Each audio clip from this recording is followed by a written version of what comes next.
Hola chicos, muy bien, vamos hoy día a conversar acerca de lo que viene a ser electrodinámica, ¿de acuerdo? Ya comenzamos ahora a estudiar las propiedades de partículas que poseen carga eléctrica, pero que van a estar en movimiento y obviamente este detalle genera ciertos fenómenos, ciertas propiedades que van a ser importantes y que justamente pues es lo que de repente más se suele usar, se suele conocer en la vida real, ¿no? Después de todo, para que exista digamos, la corriente eléctrica, para que exista la energía eléctrica, hay un movimiento de cargas, hay un movimiento de partículas con carga eléctrica, ¿no? A los que también se les puede llamar portadores de carga eléctrica, ¿no? ¿De acuerdo? Entonces, cuando hablamos de electrodinámica, justamente hablamos de ello, ¿no? Hablamos de ese movimiento de carga eléctrica, ¿de acuerdo? Y que justamente van a generar, pues, ciertos fenómenos o ciertas propiedades, ¿no? Ahora, y si hablamos de corriente eléctrica, bueno, entonces estamos diciendo que esta corriente eléctrica simplemente se va a generar porque existe una diferencia de potencial, ¿no? Hemos visto ya anteriormente que una diferencia de potencial generaría un movimiento en una partícula con carga eléctrica, ¿cierto? Ya que al existir una diferencia de potencial se genera un cierto campo eléctrico. Este campo eléctrico generaría una fuerza eléctrica sobre un portador de carga, ¿no? Ya sea una carga positiva, ya sea una carga negativa, habría una fuerza eléctrica. Ten en cuenta de que si fuera una carga positiva, esa fuerza eléctrica va a estar a favor del campo eléctrico, y si es una carga negativa, esa fuerza eléctrica estaría en contra del campo eléctrico, ¿de acuerdo? Muy bien, entonces ahí estamos hablando justamente de corriente eléctrica, ¿no? Decimos que es el flujo de partículas que poseen carga eléctrica, pero debido a una diferencia de potencia, ¿no? Cuando hablamos de un cable conductor, ¿no? En un cable conductor, esos cables que tú ves en tu casa, que están justamente, pues, a través de una red, ¿no? De un cableado, ¿cierto? Se genera, pues, una corriente cuando esto es conectado, pues, a un generador eléctrico, ¿no? Que obviamente le entrega una diferencia de potencia o voltaje. Entonces, ¿qué decimos? Decimos que en ese cableado, ¿no? En la parte interna está el cobre, ¿no? Está en un metal, y sabemos que los metales son buenos conductores de la corriente eléctrica. Entonces, eso se da justamente ¿por qué? Porque estos metales poseen en su estructura electrones libres, ¿no? Entonces, son electrones que tienen esa capacidad de deslizarse, ¿de acuerdo? Entonces, esa presencia de electrones libres es lo que hace que los metales tengan o sean buenos conductores de la corriente eléctrica, ¿no? ¿De acuerdo? Entonces, ¿qué sucede? Sucede que cuando tenemos un cable conductor, entonces esa corriente va a estar formada por el movimiento de electrones libres, ¿no? Pero convencionalmente se asumen que la corriente eléctrica está formada por portadores de carga positiva, ¿de acuerdo? Entonces se puede hacer una equivalencia, ¿no? Si sabemos que, por ejemplo, en un cable conductor, ¿no? En un cable conductor, la corriente, o en todo caso las cargas, los electrones libres están que se mueven de izquierda a derecha, ¿no? Entonces, ¿cuál sería la equivalencia? Ese equivalente vendría a ser justamente aquellos portadores de carga positiva que se moverían de derecha a izquierda, ¿no? Entonces hacemos ese cambio, hacemos esa equivalencia y ya tenemos una corriente convencional, ¿de acuerdo? Muy bien, entonces eso hay que tener en cuenta. Entonces vamos a decir que hay una corriente eléctrica real y hay una corriente eléctrica convencional, ¿no? Ese es el detalle. Corriente eléctrica real, bueno, en un cable conductor sería, pues, el movimiento de cargas negativas, electrones libres, ¿no? Pero si hablamos de la corriente eléctrica convencional, entonces esto tiene que ser cambiado por portadores de carga positivas que se moverían en forma inversa a las cargas negativas, ¿de acuerdo? Muy bien, listo. Entonces ya tenemos allí ese detalle acerca de lo que es corriente eléctrica, ¿no? Y bueno, acá hemos graficado tres casos, ¿no? Tres casos en los cuales tenemos un cable conductor donde no existe un voltaje, ¿no? No hay una diferencia de potencial. Al no existir diferencia de potencial, no hay campo eléctrico, ¿no? Y entonces en la parte interna, los electrones libres, lo que ya hemos ido o le hemos hecho el cambio por portadores de cargas positivas, ¿de acuerdo? Hablando de la corriente convencional, Entonces, decimos que estas cargas, esos portadores de carga, están que se mueven pero con un movimiento aleatorio, ¿cierto? O sea, poseen movimiento, sí hay movimiento, pero de forma aleatoria, ¿no? No tiene digamos, una orientación, ¿de acuerdo? Sin embargo, cuando ya es colocado, ya en ese cable conductor se le coloca una diferencia de potencial, un mayor voltaje, más significa mayor voltaje, mejor dicho, mayor potencial eléctrico, eso significaría menor potencial eléctrico, entre ambos hay un voltaje, ¿no? Hay una diferencia de potencial, entonces ya se establece un campo eléctrico, ¿no? Y los portadores de carga se mueven, ya tienen una orientación, como puedes notar, a diferencia de la parte superior.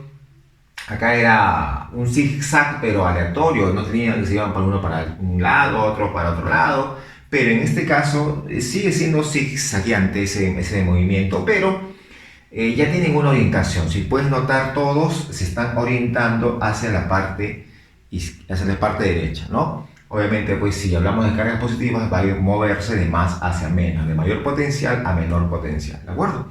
Muy bien. Entonces, y estas cargas, estos portadores de carga van a tener una rapidez promedio, ¿no? Si bien es cierto, se mueven en forma zigzagueante, ¿no? Pero tienen una rapidez promedio, y esa rapidez promedio es del orden de 10 a la 6 metros por segundo, o sea, es una alta rapidez, ¿no? Es una alta rapidez, ¿de acuerdo? Sin embargo, como te estaba comentando, ellos se mueven pues en un zigzag, ¿no?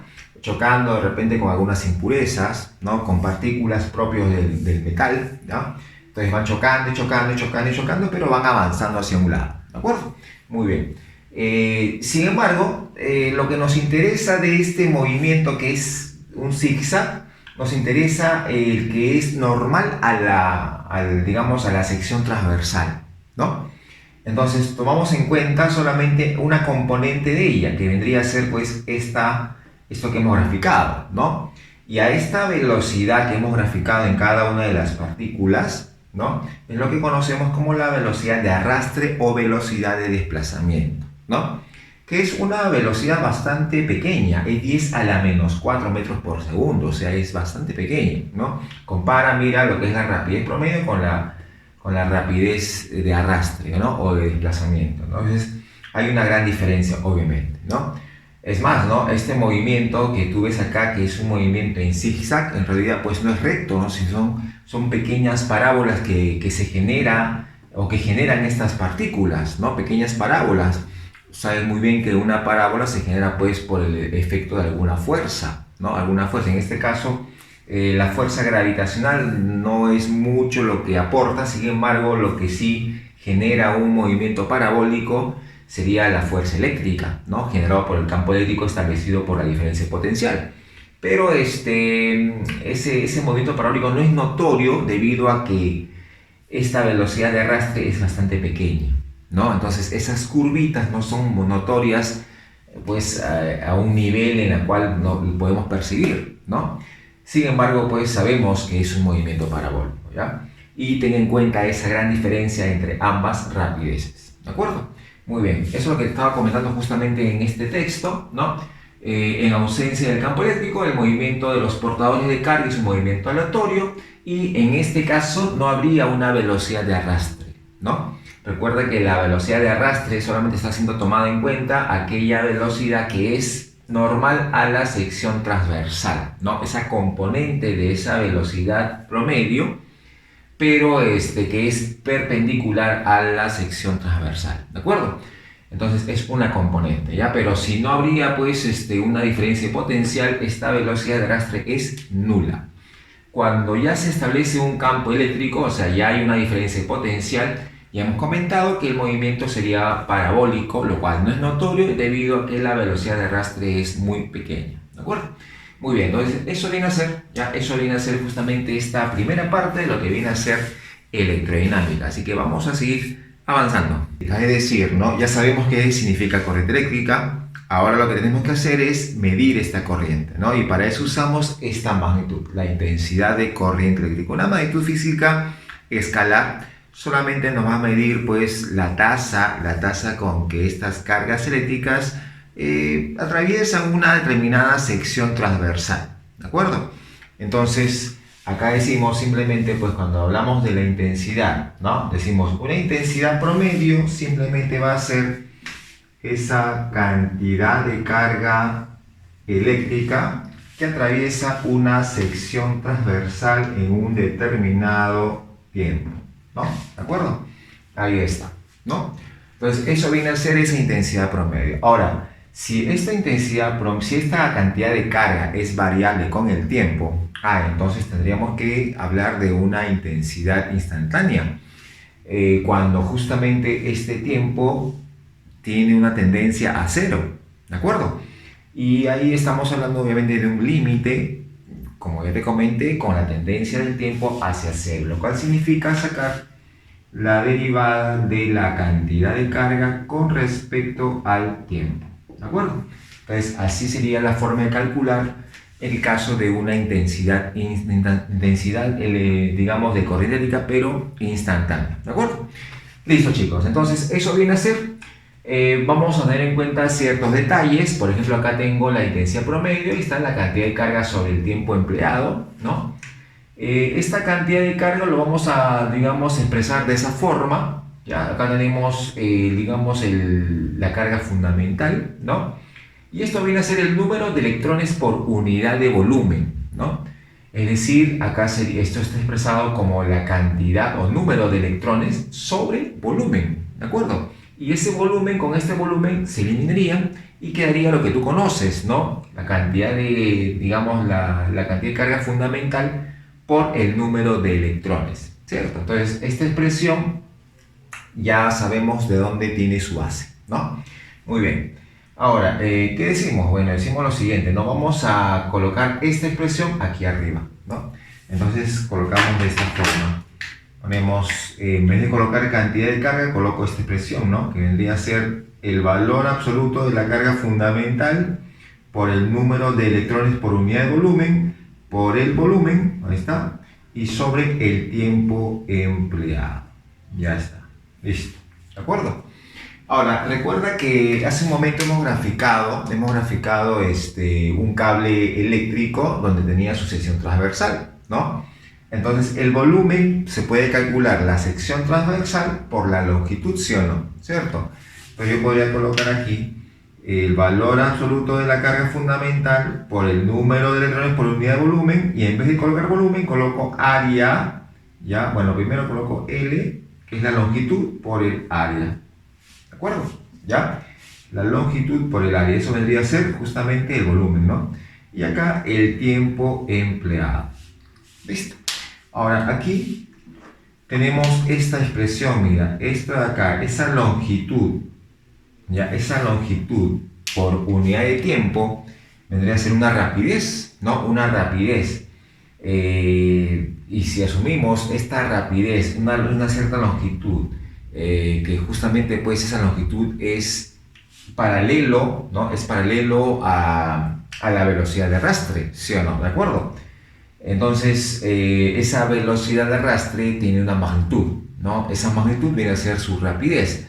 Entonces, esa rapidez de arrastre sería la longitud por unidad de tiempo. Entonces esto lo puedo expresar como la rapidez de arrastre. Entonces puedo colocar así, ¿no?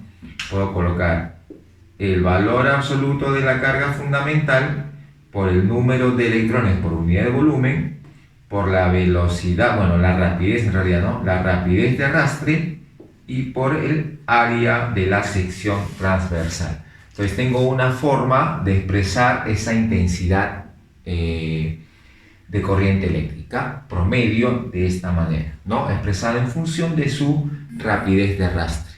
¿De acuerdo, chicos? Muy bien. Entonces tengan en cuenta esa expresión porque va a ser usado luego en distintos ejercicios que se pueden dar, tanto en una práctica como en un examen de admisión. Así que hay que tener en cuenta esos detalles, ¿ya? Luego, hablamos de otra magnitud, ¿no? La densidad de corriente eléctrica. ¿Qué significa esta densidad? Bueno, simplemente esta densidad viene a ser la intensidad por unidad de área. ¿De acuerdo? Eso viene a ser, así se define, ¿no? Intensidad de corriente eléctrica por unidad de área. Eso viene a ser la densidad de corriente eléctrica. Así lo podemos calcular también en forma escalar. Su unidad es el ampere por metro cuadrado. ¿ya? Amper por metro cuadrado. Ahora, podemos usar esta intensidad acá, ¿no? Si tú reemplazas, ponemos el valor absoluto de la carga fundamental por el número de electrones por unidad de volumen, por la rapidez de arrastre y por el área, ¿cierto? Y acá dividimos entre el área. Entonces, lógicamente estás notando que esto se puede eliminar. Ahí está, listo. En forma general, esta densidad, que es una magnitud física vectorial, va a estar expresado de la siguiente forma, ¿no? Valor absoluto de la carga fundamental, número de electrones por unidad de volumen y por la velocidad de arrastre. Ahí está, ¿de acuerdo? Eso me da a entender entonces que la densidad de corriente eléctrica tiene la misma dirección que la velocidad de arrastre, ¿no? Y ya hemos comentado hace un momento que esta velocidad de arrastre es aquella velocidad tomando en cuenta portadores de carga eléctrica positiva, ¿de acuerdo? Muy bien, entonces ahí tenemos ya la forma general de esta densidad de corriente, pero claro, esta expresión solamente va a ser válida cuando esta densidad de corriente sea constante, ¿no? No esté variando de un punto a otro punto en un cierto tramo, obviamente, ¿ya?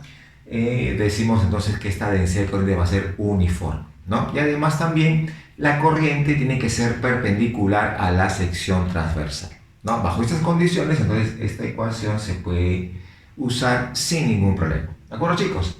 Entonces, sigamos avanzando. Ok, chicos, mira, entonces acá vamos a ver algunos detalles importantes, ¿no? Detalles importantes que hay que tener en cuenta. Por ejemplo, cuando ya se establece una diferencia de potencial, entonces dos elementos importantes van a poder generarse, ¿de acuerdo? Van a poder establecerse. Y que justamente cuando hay una diferencia de potencial, entonces en un conductor lo que se va a establecer es justamente la densidad de corriente y el campo eléctrico, ¿de acuerdo? ¿Ya?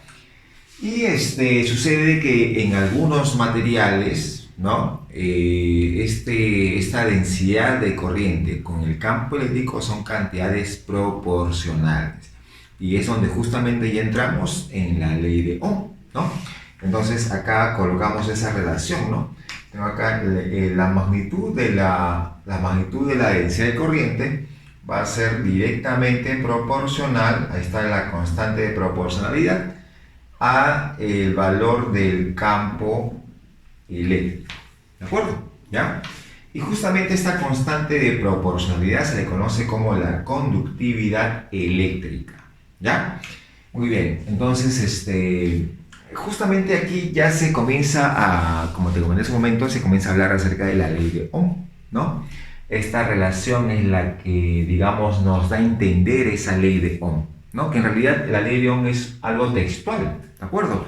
Acá lo hemos colocado, ¿no? Dice, para muchos materiales, incluyendo la mayor parte de los metales, la razón de la densidad de corriente, con el campo eléctrico me da una constante, ¿no? Y esa constante es la que conocemos como la conductividad eléctrica, ¿de acuerdo? Y esto justamente es independiente del campo, ¿no? O sea, digamos que esa constante va a ser independiente de ese campo, ¿ya? Independiente del campo eléctrico que produce obviamente pues la corriente eléctrica. Entonces, eso viene a ser la ley de Ohm, ¿ya? Esto es la ley de Ohm. Y cuando lo vemos en forma gráfica, acá tenemos la intensidad versus el voltaje, ¿no? Cuando esta relación sale una recta, entonces ahí identificamos que son materiales óhmicos, ¿no? Materiales que cumplen con la ley de Ohm, ¿no? Sin embargo, como hemos comentado hace un momento, no todos los materiales cumplen con la ley de Ohm, no todos los materiales cumplen con esta relación. Entonces, cuando no cumplen esa relación, bueno, esa gráfica de intensidad versus voltaje, sale una curva, ¿no? Entonces ahí me da a entender que es un material no óhmico, ¿no? Eso ha sido obviamente algo experimental. En la experiencia, en los experimentos se han logrado notar que hay materiales que no cumplen con esa ley de Ohm, ¿no? Entonces, por eso vamos a decir que esa ley de Ohm no es una ley una ley fundamental de la naturaleza, ¿no? Porque estamos viendo que no cumple para todo. ¿cierto? Hay materiales que no se adaptan a esta ley, ¿de acuerdo?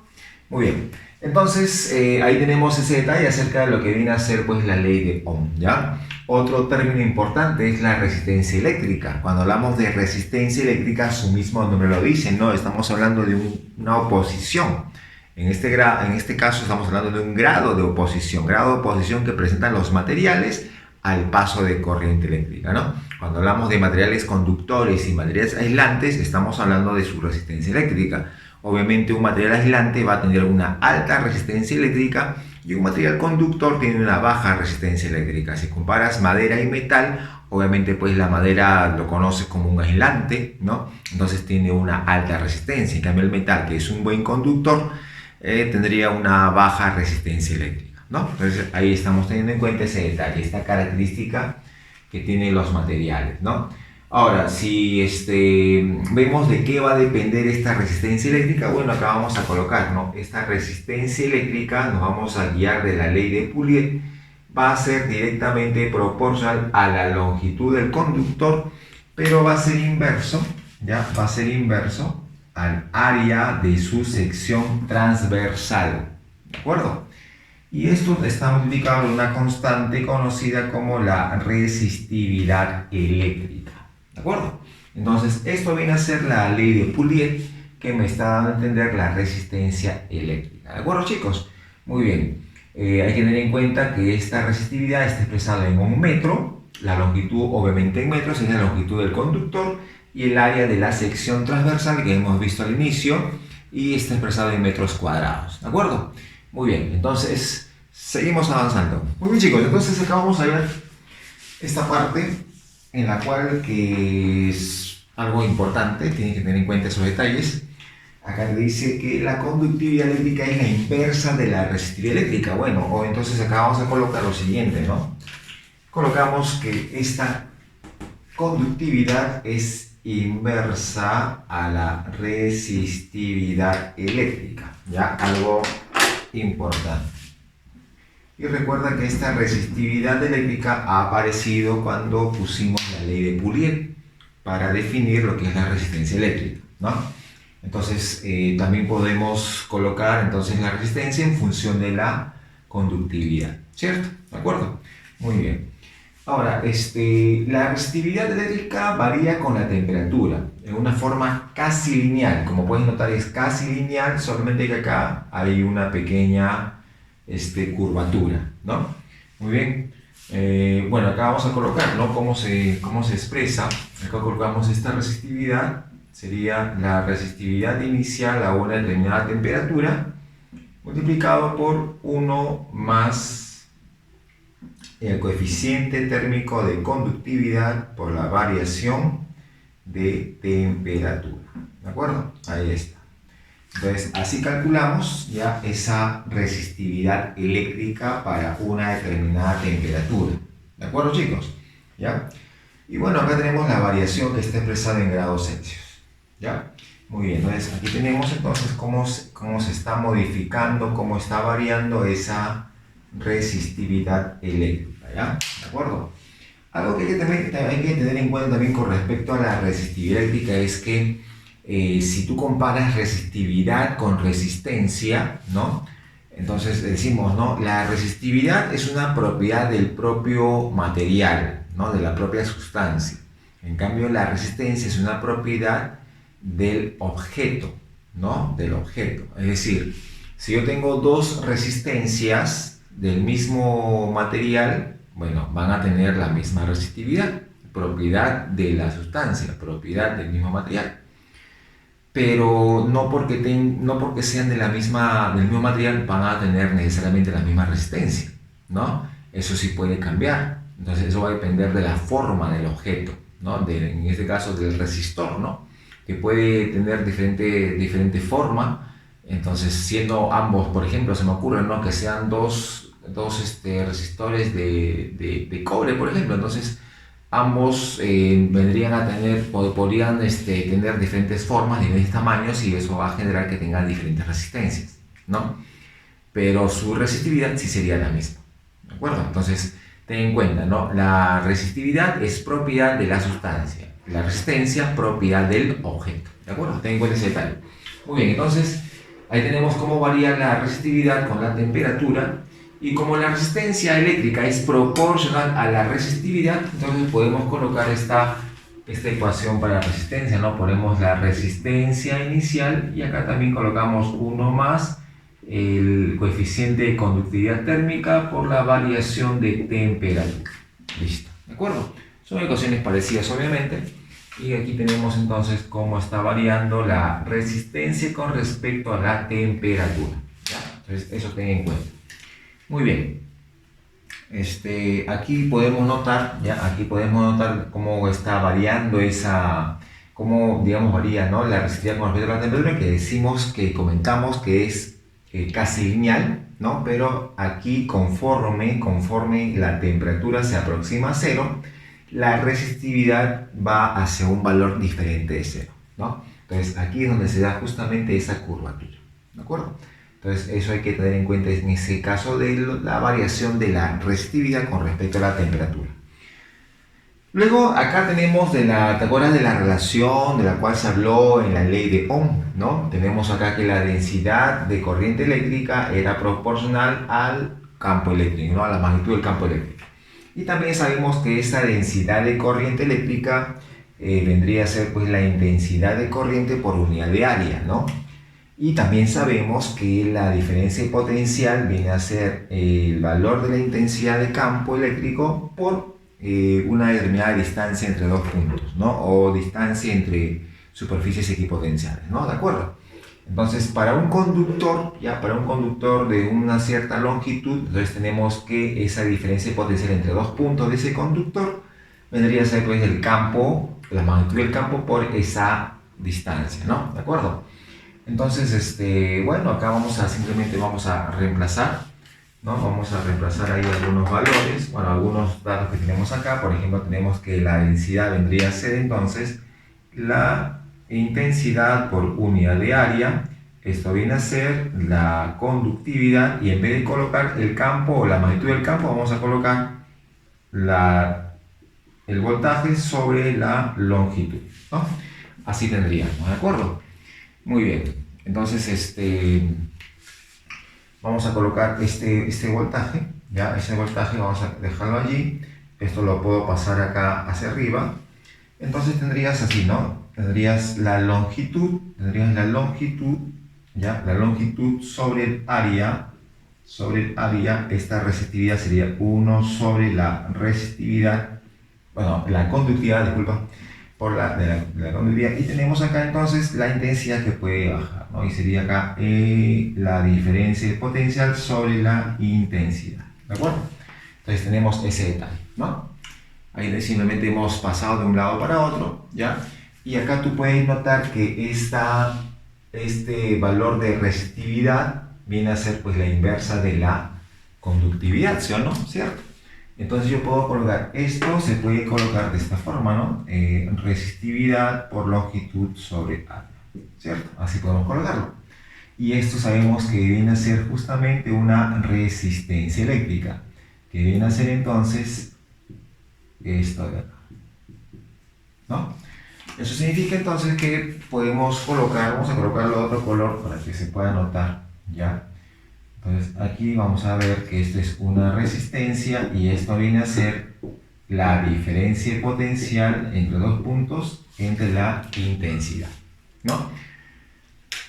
Acá estamos notando que a partir de esta relación se puede llegar pues a una definición también de resistencia, ¿no? Que viene a ser pues esa diferencia de potencial entre la intensidad. Esto, por si acaso, en varios casos se toma como la ley de Ohm, lo cual no viene a ser la ley de Ohm. Esto se cumple aun cuando no sea un material óhmico, ¿ya? Aun cuando sea un material óhmico o sea un material no óhmico, esta relación se cumple, ¿de acuerdo? Lógicamente, si fuera un material óhmico, entonces, aunque cambie el voltaje y cambie la intensidad, la resistencia va a permanecer constante, ya te dije, para materiales óhmicos. ¿Ya? Pero esta relación se cumple para óhmicos y no óhmicos, ¿no? Entonces no vamos a confundir que esto sería la ley de Ohm, porque no sería. Ya hemos visto anteriormente cuál es la ley de Ohm, ¿no? Cuál es la relación que debe cumplir. Muy bien, entonces ahí tenemos este detalle. ¿Ya? Ahí está. Listo, muy bien. Y luego entramos a esta parte, de lo que viene a ser la potencia eléctrica, ¿no? Acá tenemos entre esos puntos A y B, hay una intensidad de corriente que está pasando desde A hacia B. Obviamente se ha establecido una diferencia de potencial. Existiendo una diferencia de potencial se genera el campo eléctrico, ¿no? Y generando pues obviamente una fuerza eléctrica sobre las cargas que están puestas allí. Sabemos que la intensidad instantánea vendría a ser pues, el diferencial de carga por diferencial de tiempo, entre diferencial de tiempo. Y tenemos acá este diferencial de trabajo de la fuerza eléctrica sobre un diferencial de carga que se calcula de esta forma como lo hemos visto en su momento, ¿cierto? Muy bien. Entonces nosotros podemos colocarlo así, ¿no? Podemos decir que este diferencial de trabajo para un diferencial de carga desde el punto A hasta el punto B, obviamente es un trabajo hecho por la fuerza eléctrica, sería ese voltaje entre A y B por el diferencial de carga que vendría a ser la intensidad por diferencial de tiempo, ¿cierto? Despejando nada más, ¿no? Yo puedo pasar esto a la parte de abajo y te queda que ese diferencial de trabajo de la fuerza eléctrica sobre una determinada carga, ¿no? Vendría a ser igual, acá vamos a colocar sobre el diferencial de tiempo, y esto es voltaje por intensidad. Obviamente esto viene a ser una potencia instantánea, ¿no? Entonces podemos colocar que la potencia vendría a ser igual al voltaje por la intensidad. Muy bien, entonces tenemos acá este caso de la potencia eléctrica, ¿no? Muy bien, y si usamos esa relación, podemos obtener otros casos de potencia, otras relaciones. Sería potencia igual voltaje al cuadrado sobre resistencia, o intensidad al cuadrado por resistencia, ¿no? Entonces tenemos esas relaciones también. Listo. Muy bien. Ya está, chicos. Entonces, esa es la parte teórica de la que estamos comentando acerca de lo que viene a ser electrodinámica. Hola, chicos. Bueno, vamos a empezar con nuestra parte práctica de lo que es electrodinámica. Y empezamos con el número 1, ¿de acuerdo? Ahí nos dice si por un alambre conductor circula una corriente de intensidad 16 miliamperes. Bueno, vamos a colocar entonces la intensidad 16 miliamperes. Ahí está. Determine el número de electrones, ahí está, ¿de acuerdo? Que atraviesan la sección transversal del conductor en 0,1 segundo. Muy bien, te han dado entonces ese tiempo que es 0,1 segundo, ¿no? En ese intervalo, ¿ya?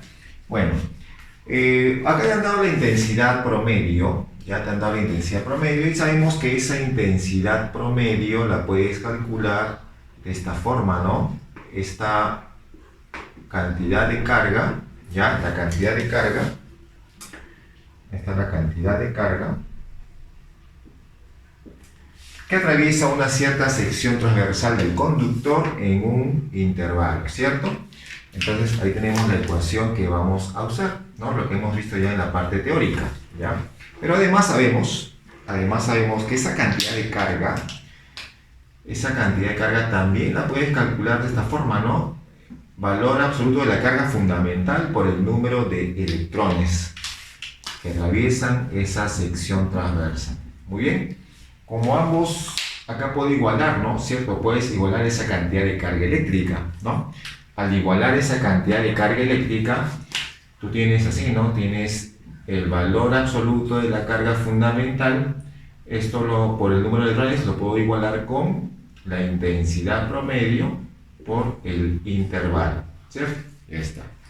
De ahí tú puedes despejar este número de electrones y te va a quedar simplemente la intensidad promedio por el intervalo sobre la carga fundamental. ¿De acuerdo? Muy bien. Ya está. Entonces solamente nos queda reemplazar datos. Entonces vamos a reemplazar y ponemos que este número de electrones será igual. Intensidad promedio 16, pero como está con mili, sabes que es 10 a la menos 3. El tiempo que demora 0,1, que viene a ser 10 a la menos 1, ¿sí o no? Ahí está. Listo. Todo sobre. El valor absoluto de la carga fundamental, 1,6 por 10 a la menos 19 coulomb. ¿De acuerdo? Obviamente esto operando me va a quedar 10 a la 16. Y listo, muchachos. Ya está. Solucionado entonces la número 1. Nada complicado, algo bastante simple, ¿no? Ya está. Listo. Nos vamos entonces con la número 2. Número 3, ¿no? Número 3. Número 3. Vamos con la número 3 por aquí. Listo. En la 3 nos está diciendo, dice, un alambre de cobre tiene una resistencia de 10 ohm. Bueno, tengo entonces una resistencia de 10 ohm. Ahí está. ¿Cuál será la resistencia de otro alambre de cobre cuya sección transversal sea el doble y longitud el triple? Muy bien, entonces esta resistencia que vale 10 ohm, tú sabes muy bien que usando la ley de Pouliot podemos calcularlo de esta forma, ¿no? Resistividad eléctrica por la longitud del conductor sobre el área de la sección transversal. Muy bien, entonces ahí tenemos la forma de calcular esta resistencia, ¿no? Y bueno, eso en este caso particular vale 10 ohm. Pero me está diciendo que tenemos otra resistencia, otro resistor, ¿no? Cuya resistividad sería la misma porque es también del mismo material, ¿no? Eso te dice. Otro alambre de cobre también, ¿no? Cuya sección transversal sea el doble, o sea que el área va a ser el doble. Acá vamos a colocar 2 veces A. Ahí está. Y longitud el triple, Ahí está, listo. Así está quedando. Muy bien, entonces así sería, ¿no?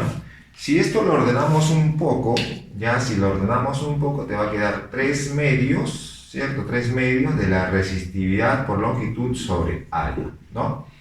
Pero esta resistividad por la longitud sobre el área, esto de acá, ¿sería o no sería el 10 ohm, ¿no? Entonces te va a quedar simplemente, te quedaría que el R', eso que queremos calcular, sería 3 medios de 10, y eso quedaría simplemente 15, ¿no? 15 ohm. Y ya está, listo. Calculado entonces la número 3. Muy bien, eso fue. Vamos ahora al número 5. Ya vamos con el número 5 por aquí. A ver, número 5. ¿Qué nos dice la número 5? Dice, un alambre de cobre tiene una resistencia de 18 ohm. Muy bien, entonces colocamos por acá el dato. Resistencia 18 ohm. Ya está, listo. Se estira hasta que su longitud se quintuplique. ¿Cuánto vale la corriente en amper que circula por el alambre estirado cuando entre sus extremos se aplica una diferencia de potencial de 1350 volts? Muy bien. Bueno, acá tengo la resistencia. Y bueno, podemos graficar acá una resistencia clásica, ¿no? Uno que tiene forma de cilindro. Podemos acá colocar, ahí está la resistencia. Muy bien. Como puedes notar, esta resistencia tendría una determinada longitud, una determinada longitud y una determinada sección transversal, ¿no? Esta vendría a ser la longitud, ¿no? Y acá tendría la sección transversal, ¿sí o no?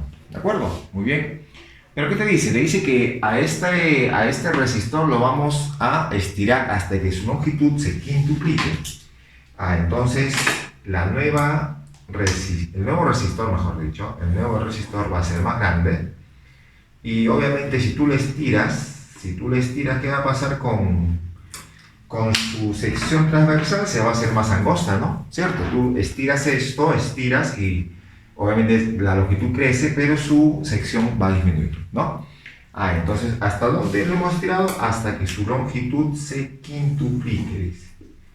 Muy bien, entonces ahí su longitud se va a quintuplicar, o sea, sería 5 veces L, ¿no? Pero ¿qué pasa con la sección transversal? Bueno, hay que averiguarlo, ¿no? Si tú te percatas, si bien es cierto ha cambiado de forma, pero lo que no va a cambiar es el volumen, ¿no? El volumen sigue siendo el mismo.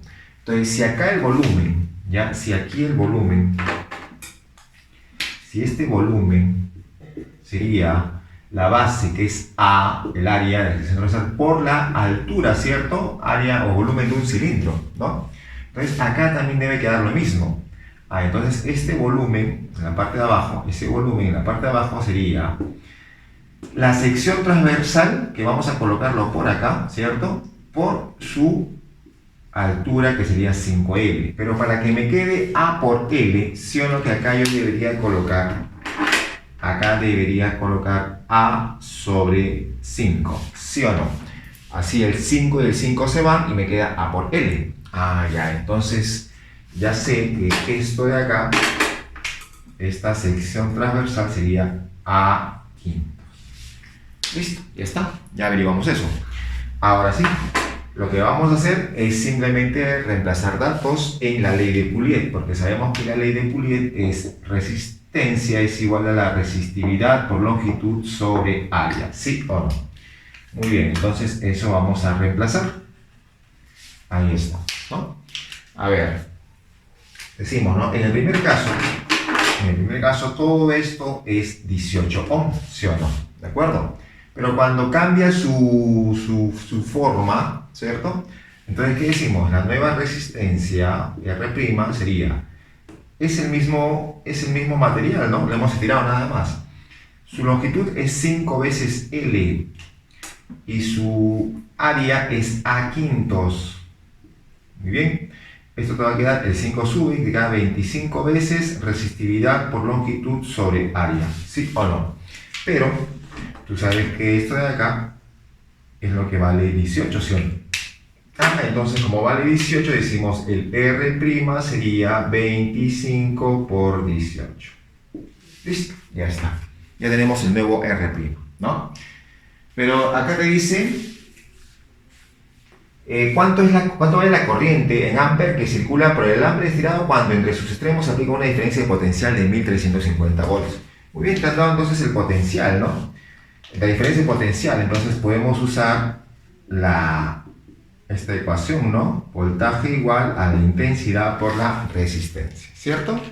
Esto que sale de la famosa ley de Ohm, ¿no? Donde me dice que el voltaje y la intensidad de corriente generan un solo valor que es constante, que viene a ser la resistencia eléctrica, ¿no? Que es parte de la ley de Ohm, ¿no? Muy bien, entonces simplemente vamos a reemplazar este voltaje, dice que vale 1350, ¿ya? Recuerda que te piden intensidad de corriente, esa intensidad sería entonces, 1350 sobre la nueva resistencia, ¿cierto? O sea, sería 1350 sobre la nueva resistencia, que es 25 por 18. Ya está, listo. Y eso obviamente me va a quedar 3 amperes. Muy bien, listo. Esta es entonces nuestra solución. Muy bien, ya está. Tenemos entonces ya hecha la número 5 y nos vamos a la número 7. ¿Ya? Vámonos a la número 7 por aquí. En la 7 nos está diciendo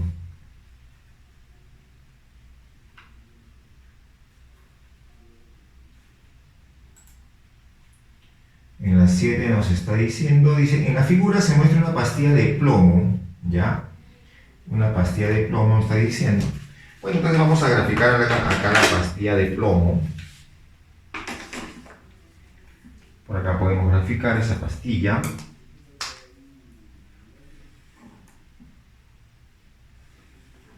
Ahí está. Esta pastilla tiene acá dos formas de conexiones. Ahí está la pastilla. Tiene dos formas de conexiones, dice.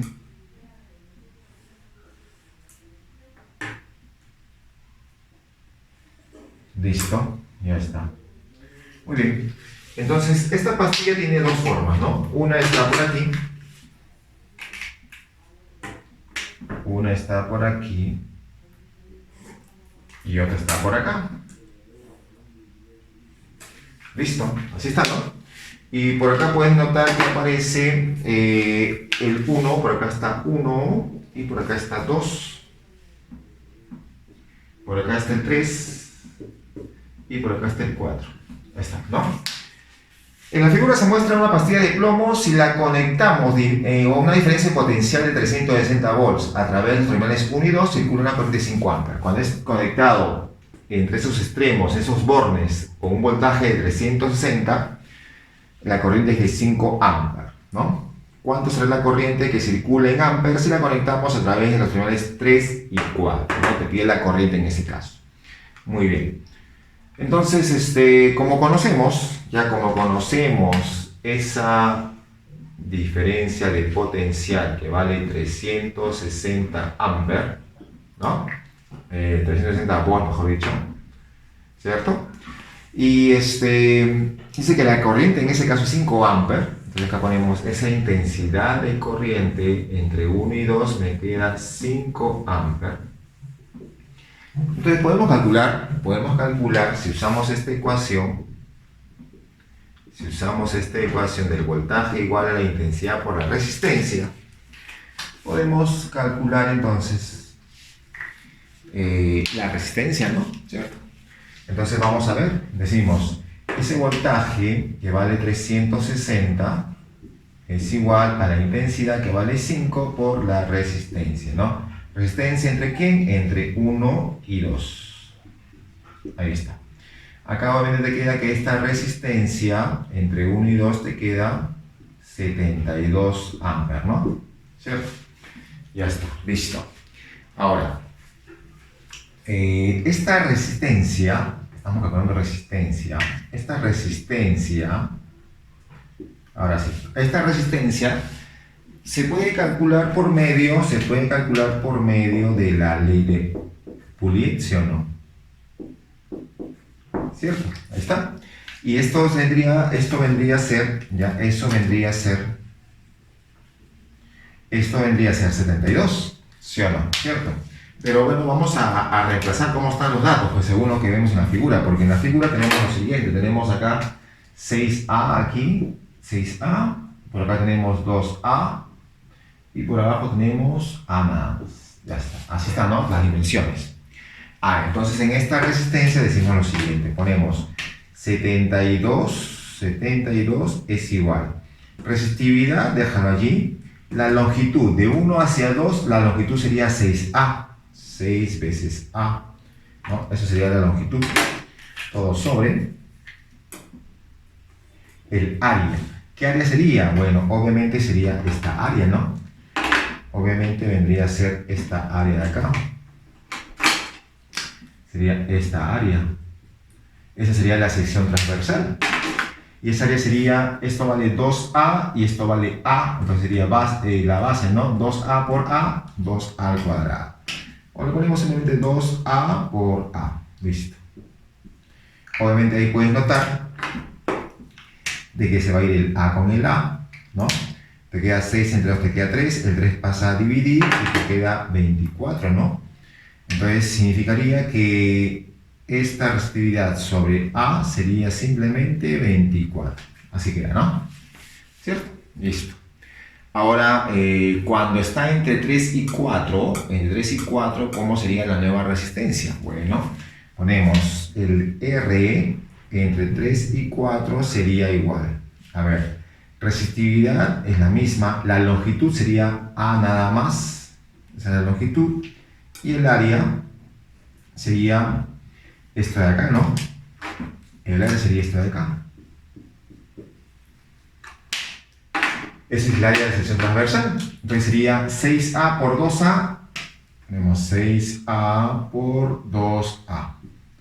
Listo. ¿Ya está? Bueno, igual también se va a ir el A con el A. A con A se va. Sabemos que resistividad sobre A vale 24.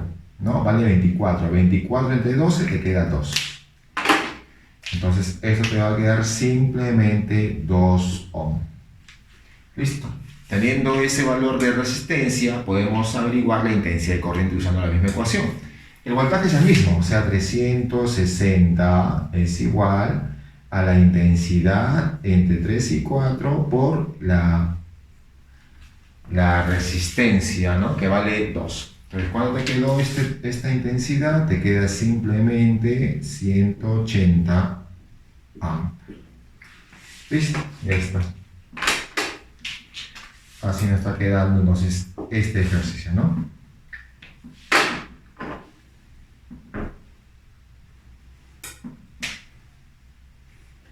Muy bien, listo. Ya está. Entonces, así está quedando este ejercicio. Vamos entonces con la número 9. Vámonos con la número 9 y vamos a borrar la pizarra en la primera parte. ¿Ya? Vamos a ir borrando en la primera parte para poder hacer la número 9.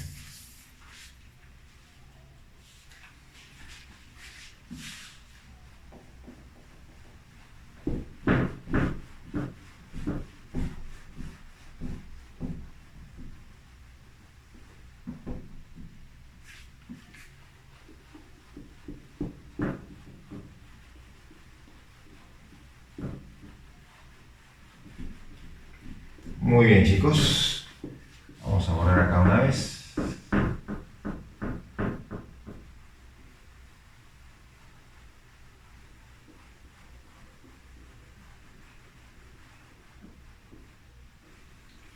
Ya está. Entonces vamos con la número 9, ¿ya? A ver, número 9 por aquí. Dice, un cable de densidad, 8 gramos por centímetro cúbico y resistividad 1,6, tiene una masa de 200 kilogramos, se dice, ¿no? Muy bien. Luego te dice, y una resistencia de 0,64. Bueno, tenemos entonces la densidad, vamos a colocar acá la densidad, que vendría a ser igual a 8 gramos por centímetro cúbico. Tenemos la resistividad, que vale 1,6 por 10 a la menos 8 o un metro. Ahí está. Tengo la masa, 200 kilogramos. Y una resistencia de 0,64 ohm. Listo. ¿Cuál es el valor de su longitud y de la sección recta? O sea, quiero que calculen la longitud y también el área de la sección recta. Muy bien, listo. Bueno, tú ya sabes que la resistencia se calcula resistividad por longitud sobre área, ¿cierto? ¿No? Entonces, esa es la ecuación que usamos. ¿Ya está? Listo. Obviamente si graficamos un resistor, ¿no? Clásico, como hicimos hace un momento, ahí está, así sería, ¿no? Entonces tendría acá la longitud, esta sería la longitud, y por ahí tengo también, pues, acá sería la longitud, y acá tendría el área, ¿sí o no? Así sería, ¿no? Ya está. Si a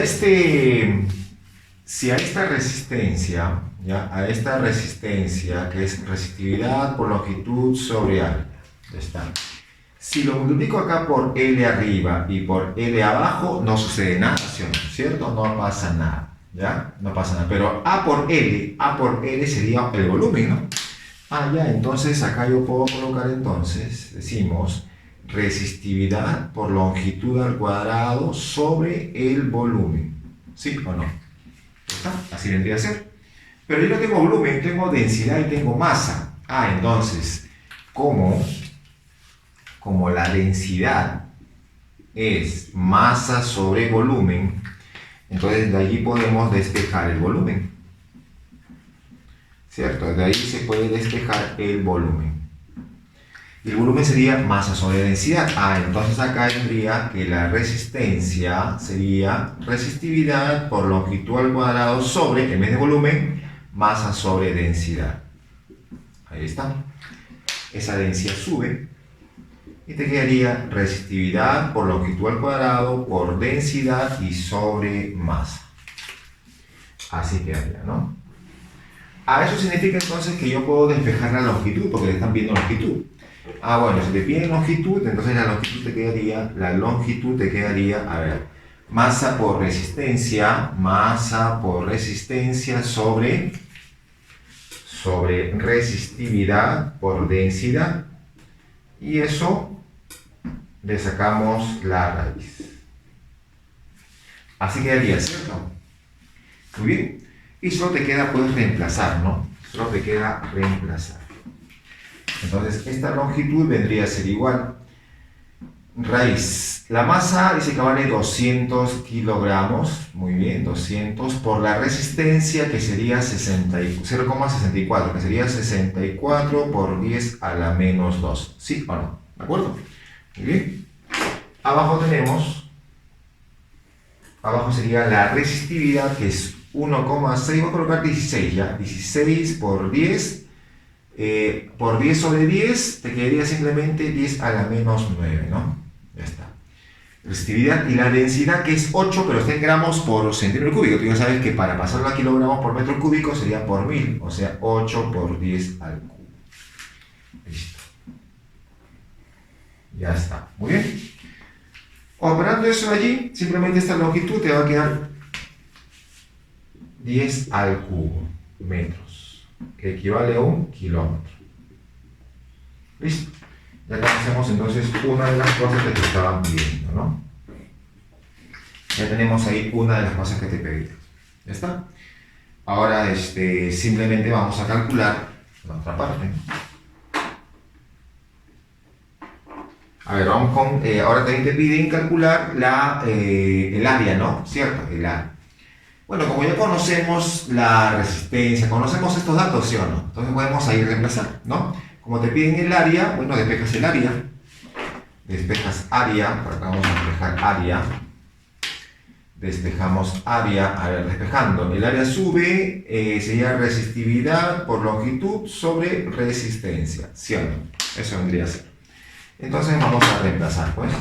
Decimos, el área sería entonces la resistividad, que ya sabemos que vale, le pusimos 16 por 10 a la menos 9. Ahí está.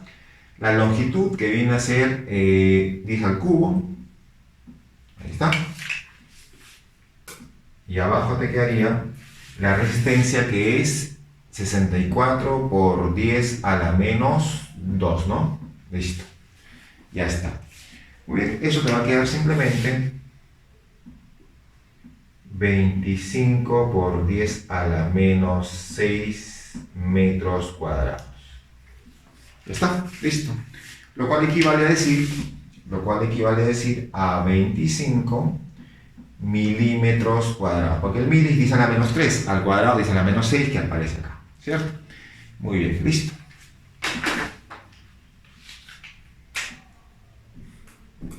Muy bien, entonces ahí tenemos la número 9, ¿no? Vamos entonces con la siguiente, vamos con la número 11.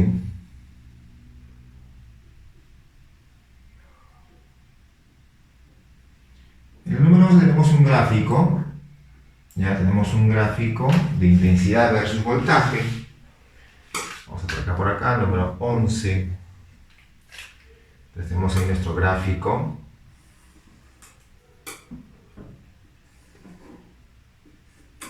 Ya está. Entonces tenemos dos rectas. Ahí va una.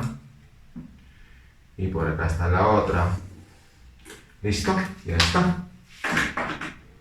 Ahora sí, simplemente ahí están puestos dos. Uno es P, otro es Q, dice.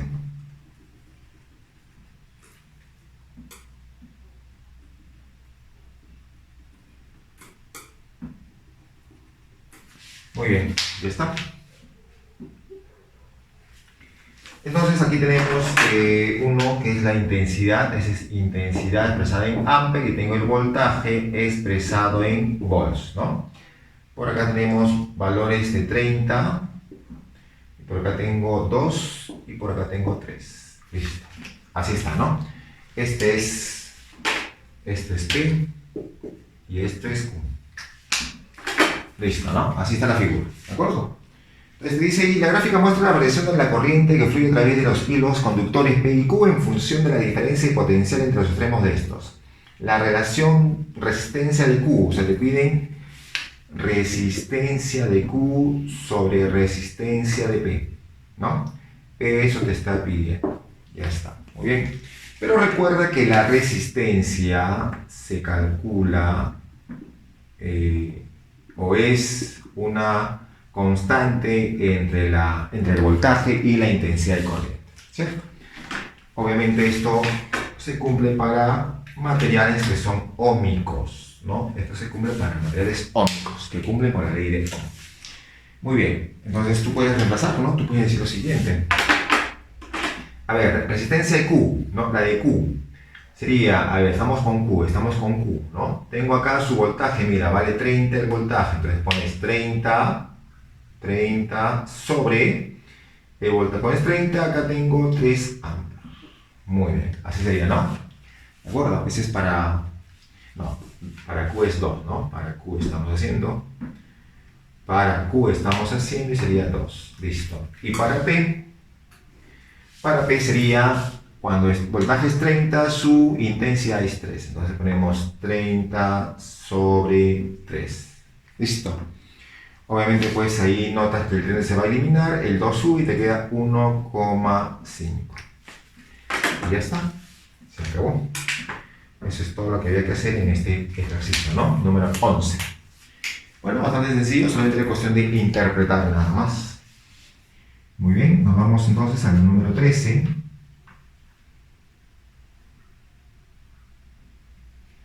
Número 13 te dice, un animalito se cuelga, ¿ya? Un animalito se está colgando desde una línea de transmisión, te dice, ¿no? Se cuelga desde una línea de transmisión. Muy bien. Que conduce una corriente de 3 kA, entonces colocamos acá. Acá ponemos 13. Ahí está. Entonces tenemos la intensidad que es 3 kA. La línea tiene una resistencia de, mira, acá te han dado resistencia, pero por unidad de longitud, que vale 2,5 por 10 a la menos 5 ohm por metro, ¿no? Listo, así está. ¿Qué diferencia de potencial experimenta el método si sus extremidades están separadas 40 centímetros? Te pide la diferencia de potencial, te pide el voltaje, entonces, voltaje, si la longitud dice que vale 40 centímetros. Así está, ¿no? Listo. Muy bien. Bueno, entonces como tú bien sabes, si yo quiero calcular este voltaje, podría usar esta ecuación, ¿no? El voltaje es igual a la intensidad por la resistencia. ¿Sí o no? ¿De acuerdo? Eso podríamos calcular, ¿no? O eso podemos usar. Esto podemos usar. Ya está. Muy bien. Listo. Entonces, bueno. Acá tenemos lo siguiente, ¿no? Acá puedes simplemente decir, ese voltaje, lo conocemos, ese voltaje entonces que te están pidiendo sería la intensidad que vale 3 kA, o sea 3 por 10 al cubo, ¿no? Y la resistencia que sería 2,5, mira, sería 2,5 por 10 a la menos 5, ¿ya? Pero está multiplicado por L, ¿cierto? Está multiplicado por L. Ahí está multiplicado por L, ¿no? Despejando la R de aquí. Pero la L vale 40 centímetros. Entonces ponemos que este voltaje sería 3 por 10 al cubo por 2,5 por 10 a la menos 5 y la L que es 40 por 10 a la menos 2. Listo, ya está. Eso vendría a ser. Y solo te queda reemplazar, ¿no? Bueno, calcular, ¿no? Solo te queda calcular, ¿de acuerdo? Muy bien. Entonces, ahí simplemente nos va a salir 3 por 10 a la menos 2 volts. Se acabó. Nada más. Muy bien. Ya está, muchachos. Bien, vamos entonces con la número 13. No, este es 13, 15, ¿no? Vamos con la 15.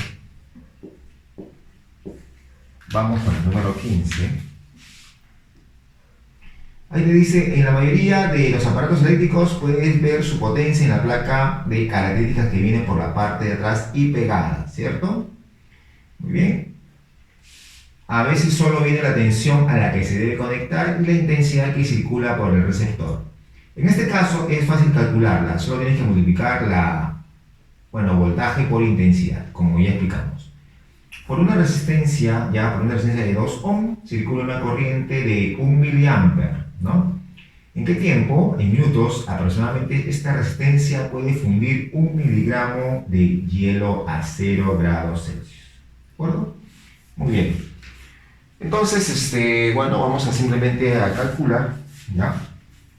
Acá ponemos los datos. Ya que te han dado como dato, te han dado la resistencia que vale 2 ohm. Esta es la resistencia.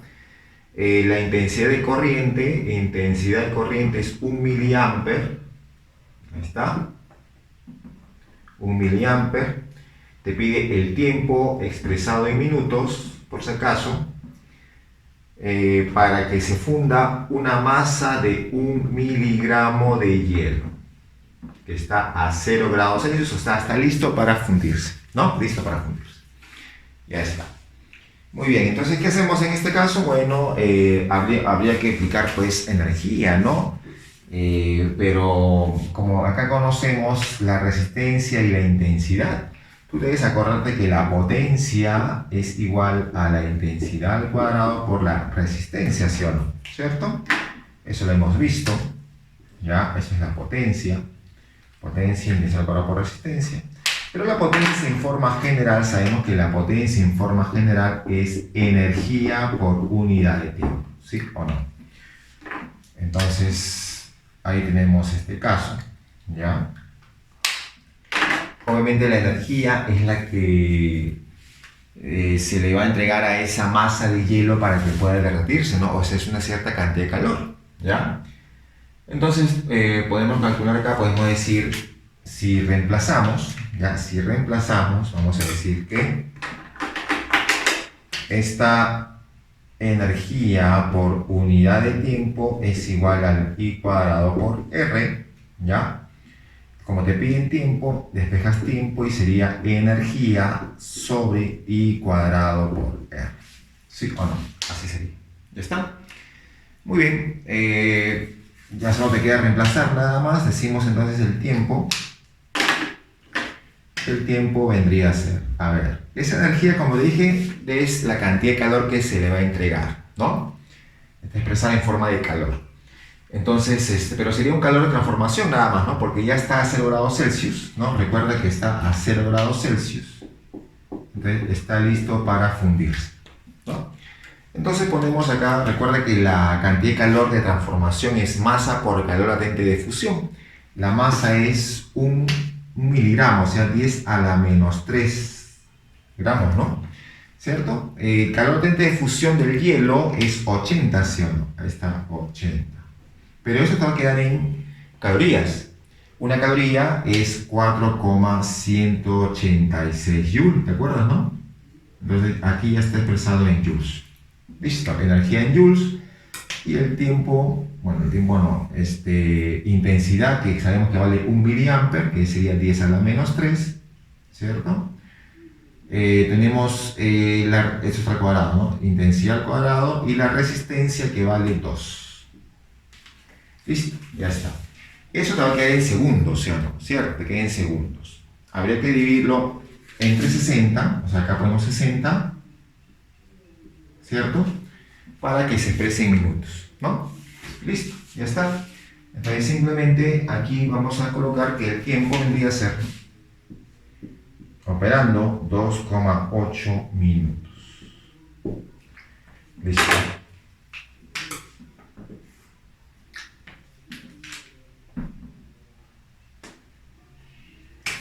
Muy bien, chicos. Entonces ahí viene la solución de la número 15. ¿Ya? Solución de la número 15. ¿De acuerdo?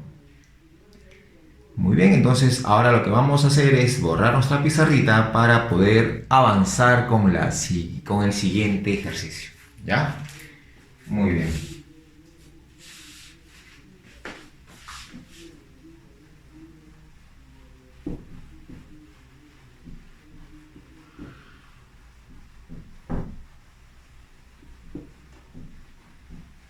Vamos entonces a avanzar con los siguientes ejercicios.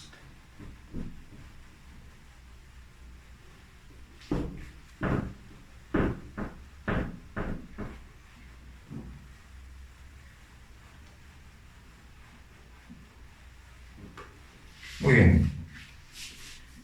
Entonces nos vamos con el número 17. Ya, número 17 entonces. Bueno, ahí te dice, a través de una resistencia R sometida a una diferencia de potencial V circula una corriente I, ¿no? ¿Qué corriente circula si la resistencia aumenta en 20% y el voltaje disminuye en 60%? Muy bien. Entonces por acá colocamos, ¿no? A ver, tenemos número 17. Tenemos entonces un voltaje. Tenemos un voltaje V, ¿no? Tienes circula una corriente I. Bueno, tenemos una corriente I. Ahí está. Y bueno, la resistencia que te han dado allí, ¿cierto? Eso está dado también, entonces una resistencia R. Ya está.